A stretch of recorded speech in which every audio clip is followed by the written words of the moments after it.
Hello, good morning. Day 510. Since 59 hostages have been brutally, barbarically, violently, and inhumanely were kidnapped to the hell called Gaza by the inhumane, barbaric, rapist, modern-day Nazis, monsters of Hamas, Palestinian Islamic Jihad, UNRWA, the UN, the Red Cross, and just ordinary civilians in Gaza.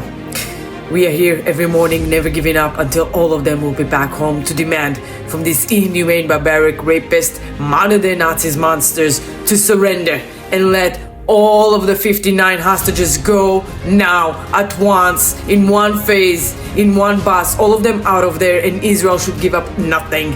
Israel already gave up way too much. We demand the international pressure on these barbaric monsters to surrender and let all of the 59 hostages go now. Last night in Israel, earlier morning, I guess it was still yesterday here, but late at night in Israel, Hamas has transferred 4 unalive hostages to the Red Cross with no ceremony finally, because Israel put pressure. When Israel put pressure, Hamas does what they want. The pressure was not releasing the 600 terrorists that they were supposed to in return to the 6 alive hostages that were released on Saturday. So Israel was supposed to release on Saturday these terrorists. They said we're not going to release them after the shameful, disgusting, inhumane ceremonies that they did, both with the alive hostages and bringing the 2 alive hostages that were not being released and humiliating them and torturing them even more, and of course humiliating and disrespecting in the most brutal way the coffins, Kfir and Ariel Bibas and Oded Lifshitz, in that shameful ceremony they did on Thursday, and then another on top of that, giving us a Gazan body instead of Shiri. All of this led to Israel saying we're not releasing the hostages until we're gonna start aligning with what we demand.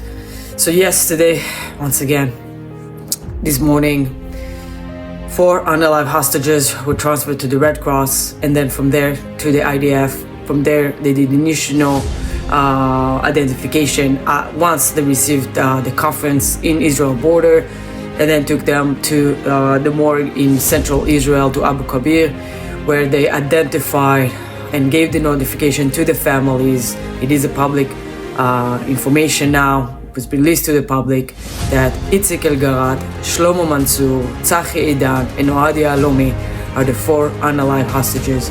May all 4 rest in peace and the memory forever be a blessing. It's been also reported that Shlomo Mansour, he was the oldest hostage being held captive, was actually killed on October 7, and then his body was taken by the terrorists and been held captive for 510 days. The other 3, Itzik, Ohad, and Tzachi, all were kidnapped alive and were murdered in captivity by Hamas. It is every death on October 7, since October 7, in Israel and in Gaza, all are the fault of Hamas and everyone who is affiliated with them, just the ordinary civilians. Tzachi Eidan is mostly remembered to many because his family, while they were held captive in their own home on the morning of October 7th, the terrorists, the monsters, the barbaric, brutal monsters, live stream on Facebook from the phone of the mother, his wife, share their Facebook Live, and you can see them. The kids are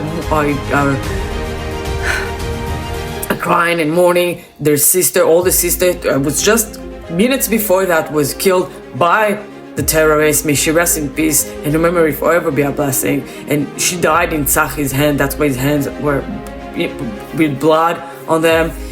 And then they took Tzachi and they took others from the same house. They were brought another family into that house. They were taking Tzachi alive.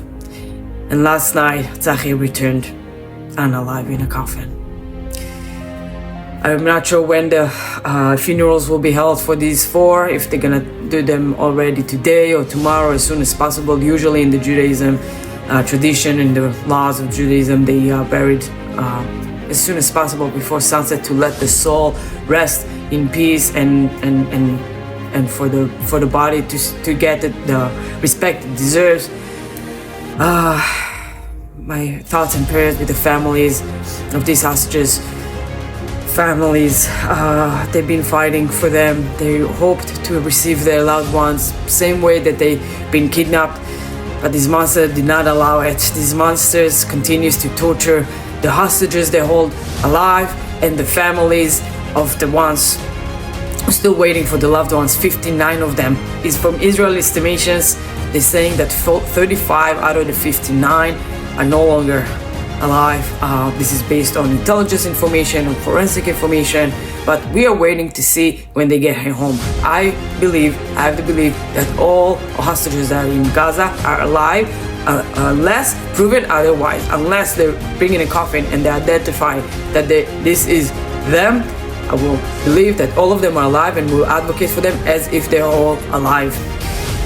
Moving on, I want to also update a couple other things.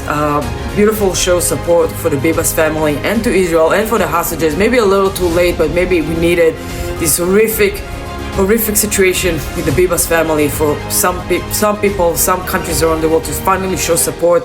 We can see New York City with the Empire State Building, with Paris, the Eiffel Tower, with Budapest, Berlin, and even in Johannesburg in South Africa. As much as they've been very against us, we see 750 forming Magen David or Star of David, and you can see also orange balloons there in solidarity with the Bibas family. We are all Bibas, we are all hurting with you, and the Bibas precious children and mother Shiri, Ariel and Kfir Bibas will live in our hearts forever. Also beautiful to see other support coming in from Congressman Brian Mast, who is a huge advocate for Israel. We really a huge patriot and a hero. He's the leader of the House Committee for Foreign Affairs. He sent out a memo for the committee that from now on they will refer no more West Bank. From now on, they will refer to the name, to the region as it should in the origin name, and to show the ties to the Jewish nation, out of respect for the Jewish nation, out of respect for Israel. From now on, it will be called Judea and Samaria as it should in all of the official correspondence, communication, and documents. This is a great step towards what we're hoping to see soon, that the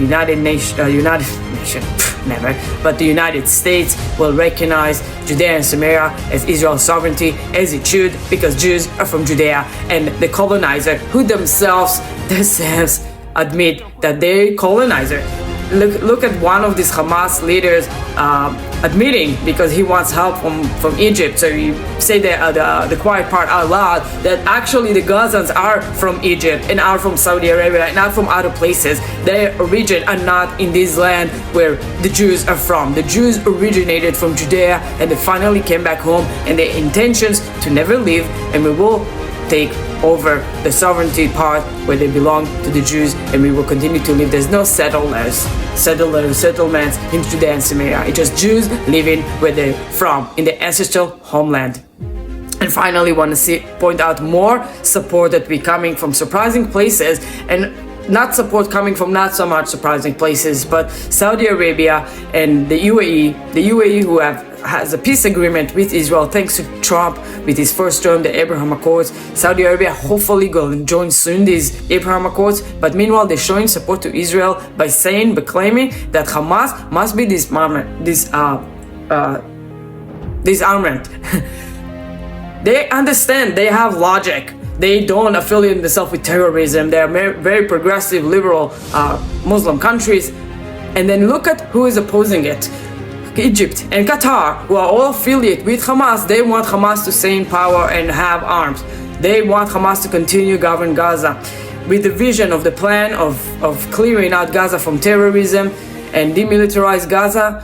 You see that Qatar and Egypt siding with Hamas. This is very concerning, especially since Egypt and Qatar are both negotiators in the